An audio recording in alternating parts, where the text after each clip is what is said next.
संगीत और मेहंदी की सारी रस्में पूरी हो चुकी थी और अगले दिन हल्दी होने वाला था। हल्दी भी हो गया और उसके अगले दिन बारात आने वाली थी। लेकिन जिस दिन स्वीटी नाम की लड़की की बारात आने वाली थी, उस दिन स्वीटी घर को छोड़कर फरार हो चुकी थी। और उसके एक दिन के बाद जब भाई ने थाने में जाकर मुकदमा किया, अपहरण का केस दर्ज करवाया, तब स्वीटी अपने भाई के सामने दुल्हन वाले लाल जोड़े में प्रकट होती है और कहती है, मेरा अपहरण नहीं हुआ है, हम खुद के मर्जी से शादी कर लिए हैं। और वो अपने बॉयफ्रेंड जो उसका पति बन चुका था, उसके साथ थाने में आकर अपने भाई को झूठा ठहराती है। और उसके बाद उसका भाई जो करता है, ये कहानी उसी भाई की है जिसका नाम है बिहारी गुप्ता।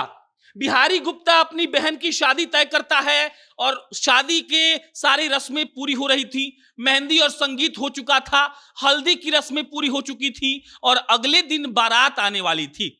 बारात से एक दिन पहले स्वीटी जो बिहारी गुप्ता की बहन है, वो भाग जाती है। और भागने के बाद जब ये बिहारी गुप्ता जो भाई है स्वीटी का, वो केस दर्ज करवाता है कि उसकी बहन का अपहरण हो गया है, पुलिस थाने में उसकी बहन आती है और आकर कहती है कि मेरा कोई अपहरण नहीं हुआ है, हम भागे नहीं हैं, हम अपनी मर्जी से किसी और से शादी कर चुके हैं, हमको ये शादी नहीं करनी थी, इसीलिए हम भाग गए।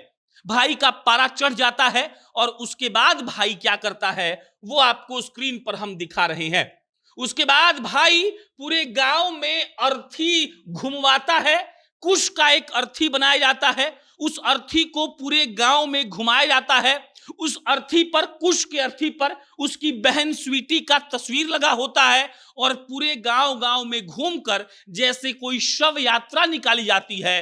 और जो बिहारी गुप्ता नाम का लड़का है, वो अपनी बहन का शव यात्रा निकालता है, उसकी तस्वीर वहां लगी होती है। और वो सिर्फ शव यात्रा नहीं निकालता है, बकायदा उस कुश के अर्थी पर जो रखा गया है प्रतीकात्मक चेहरा के रूप में कि उसकी बहन है, उसको देखिए यहां पर उसको जलाया भी गया है। मतलब उसका भाई ये एक्सेप्ट करने को, ये मानने को, ये स्वीकार करने को तैयार नहीं था कि उसकी बहन किसी और से शादी कर सकती है।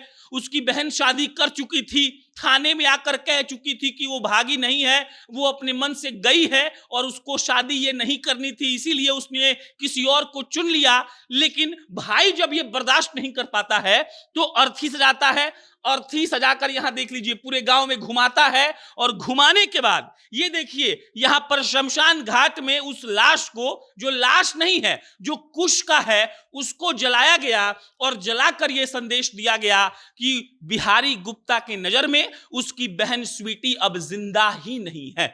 आप समझिएगा इस बात को। समाज में तरह तरह के लोग हैं। एक लड़की जो ये कहती है कि हमको शादी नहीं करना है, वो शादी के एक दिन पहले भाग जाती है। उसका भाई इसको बर्दाश्त नहीं कर पाता है और कहता है पैसे की बर्बादी तो हुई ही, साथ में मेरी फजीहत भी हो गई। और वो ये भी कहता है कि पापा हमारे नहीं हैं और पापा के चले जाने के बाद हमने अपने दो बहनों का बहुत ख्याल रखा है। अगर इसको किसी और से शादी करनी ही थी तो शादी के पहले हमको बताना चाहिए था, लेकिन शादी तय हो गया, इतना खर्चा हो गया, उसके बाद ये भाग गई, मेरा प्रतिष्ठा चला गया, गांव के लोग बोल रहे हैं, लड़के वाले बोल रहे हैं, इसीलिए ये लड़की अब मेरे लिए मर चुकी है। और बिहारी गुप्ता शव यात्रा निकालता है अपनी बहन का, जो बहन किसी और से शादी कर चुकी है। शव यात्रा निकालने के बाद बकायदा शमशान में जाकर उस कुश के लाश को जलाया जाता है।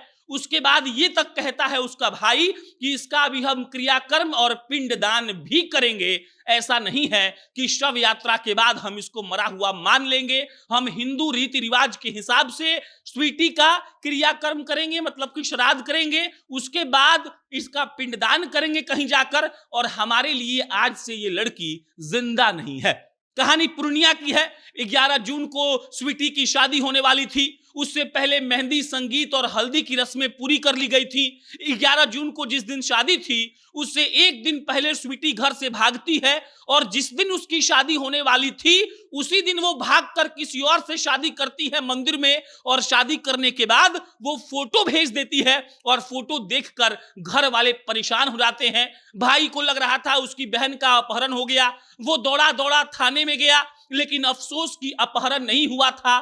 थाने में जाता है वो तो मालूम पड़ता है कि उसकी बहन लाल जोड़े में वहीं पर खड़ी है और वो कह रही है कि उसको शादी नहीं करना था, इसीलिए वो भाग गई और किसी और से शादी कर ली। और इसके बाद तमतमाए भाई ने उस लड़की का शव यात्रा निकाल दिया, बकायदा शमशान में जाकर उसके शव को जला भी दिया। उसके बाद वो कह रहा है कि उसका श्राद्ध कर्म भी और पिंडदान भी दोनों वो लड़का करेगा। बाकी समाज में ये सब क्या हो रहा है, ये सोच के परे है। आपकी क्या प्रतिक्रिया है कमेंट बॉक्स में बताइएगा। मेरा नाम प्रशांत है। बहुत बहुत धन्यवाद।